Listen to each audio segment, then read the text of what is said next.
21 فروری ہے 1926 کی. اتنے دن سے میں نے پریزنٹیشن کی نہیں کی، رزم ٹوٹے ہوئے ہیں تمام. کئی وجوہات تھیں، چلیے چھوڑ دیجیے وہ سب.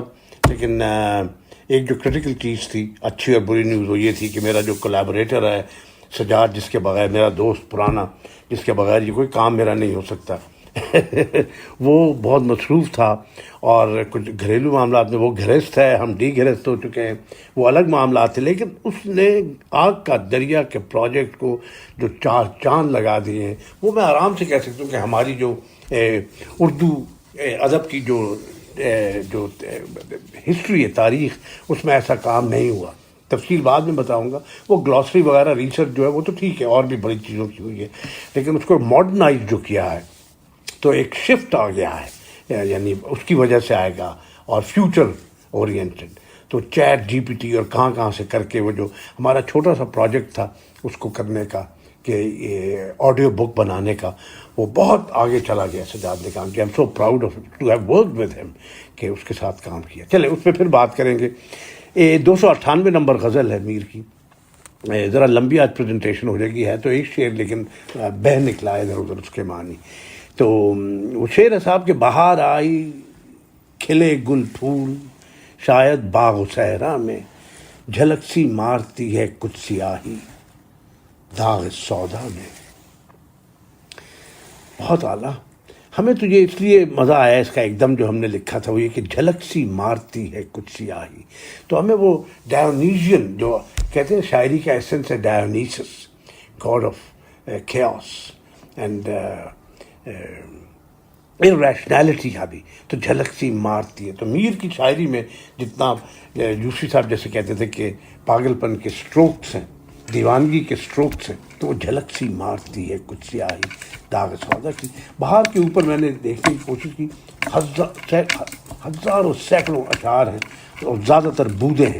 اس کا جو سب سے بڑا بہار کا شعر ہے، جس کی وجہ سے میں میر کا عاشق ہوا بہت پہلے، 50 برس پہلے، جو اب بھی ہانٹ کرتا ہے، وہ میں پہلے سنا دیتا ہوں تاکہ جو باقی بات اس کے تناظر میں ہو جاوے گی.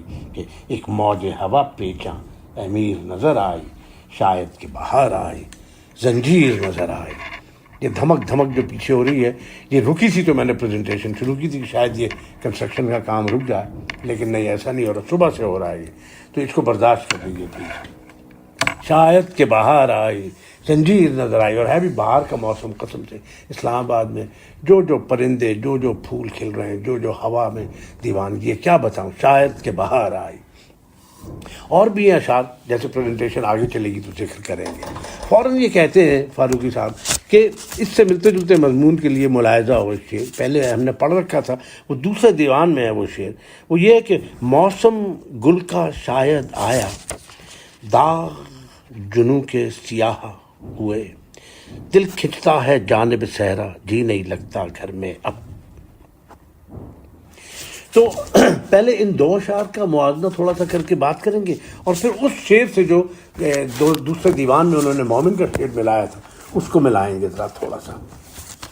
تو کہہ لیں یہ بات تو واضح ہے کہ متکلم یہاں بھی زندہ میں قید ہے یا کسی تنگ جگہ میں بند ہے، اور اسے باہر جانے کا حال صرف اپنی اندرونی واردات اور اس اندرونی واردات کے زیر اثر اس جسم پر مرتب ہونے والے نتائج سے ہوتا ہے. یعنی ہم نیچر کا حصہ، یہ پیگن کانسیپٹس ہیں زیادہ اس طرح کے جو ہوتے ہیں کہ یونٹی والے، کہ ہم سب ایک ہیں. آپ ہم کو بند بھی کر دو کسی کالے اس میں ڈھک میں، تو ہمارا جسم اندر سے ہی کنیکشن میں پورے کاسموس کے ساتھ. چنانچہ جب اس کا داغ جنوں سیاہ ہونے لگتا ہے تو معلوم ہوتا ہے کہ باہر شاید بہار آ گئی ہے. اس کے کئی مطلب ہیں. باغ اور صحرا پر اگر بہار نہ آئی ہوتی، میرے داغوں پر بھی بہار نہ آتی. میں اور نظام فطرت اور قدرت سبھی ایک سلسلے کی کڑی ہیں. یہ فاروقی صاحب کہہ رہے ہیں، وہ ہم کہہ رہے تھے. باہر میں ہر طرف رنگ ہیں، یہ ہے وہ ہے. اب میں آگے جا رہا ہوں تھوڑا سا. کہتے ہیں جنوں کو سودا کہتے ہیں. سودا کے لغوی معنی ہے سیاہی. یہ ہمیں نہیں تھا معلوم.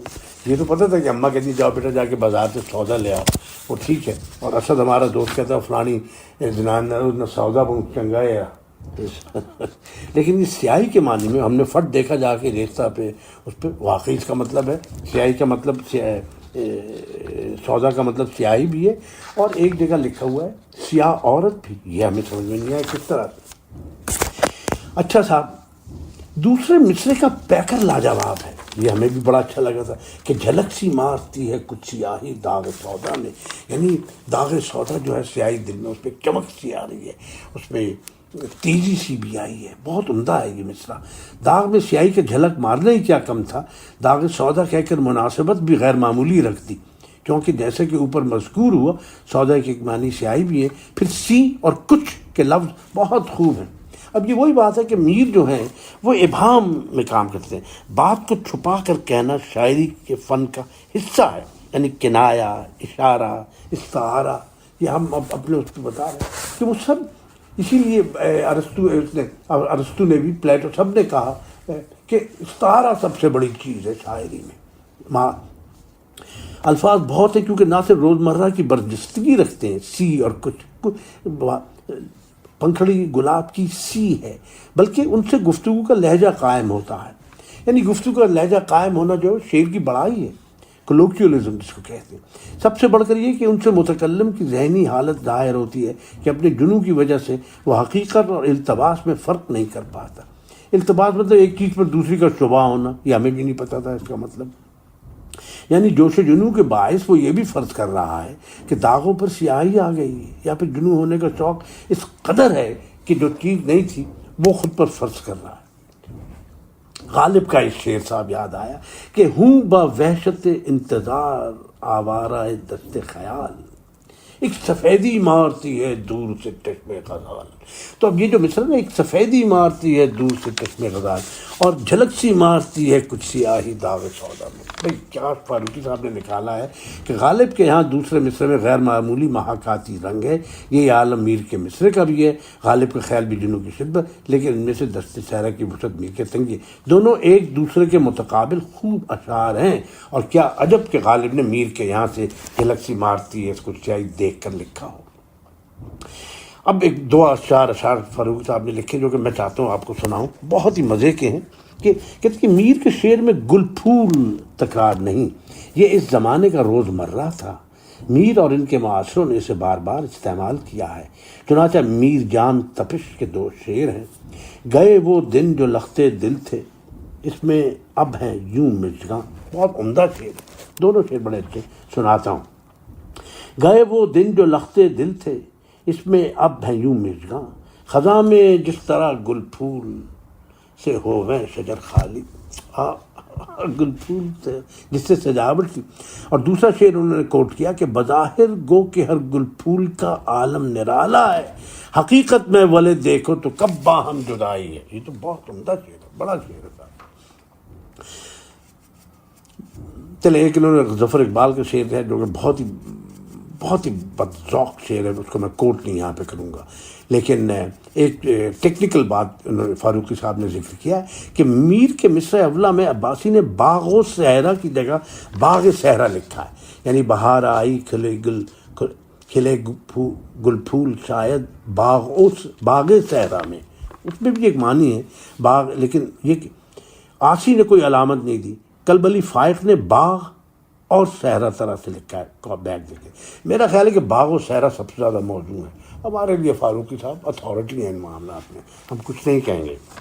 اب آئیے ذرا دوسری طرف کہ پہلے تو میں یہ بہار والے کچھ شعر جو میں نے لکھے تھے آپ کے لیے بڑے مزے کے، وہ سنانا چاہتا ہوں کہ کچھ موج ہوا پیچھے تو آپ کو سن لیا نظر، دل بند ہے ہمارا موج ہوائے گل سے، اب کے جنوں میں ہم نے زنجیر کیا نکالی، یعنی جنوں اور بہار جو ہیں وہ کاز اور افیکٹ ان کا بالکل اناسکیپیبل ہے۔ شاید کہ بہار آئی دیوانہ ہے جوان، زنجیر کی سی آتی ہے جھنکار کان میں۔ پھر یہ کہ پھر بہار آئی وہی دشت، یہ تو مومن کا شعر ہے، ابھی اس پہ ہم بات کریں گے۔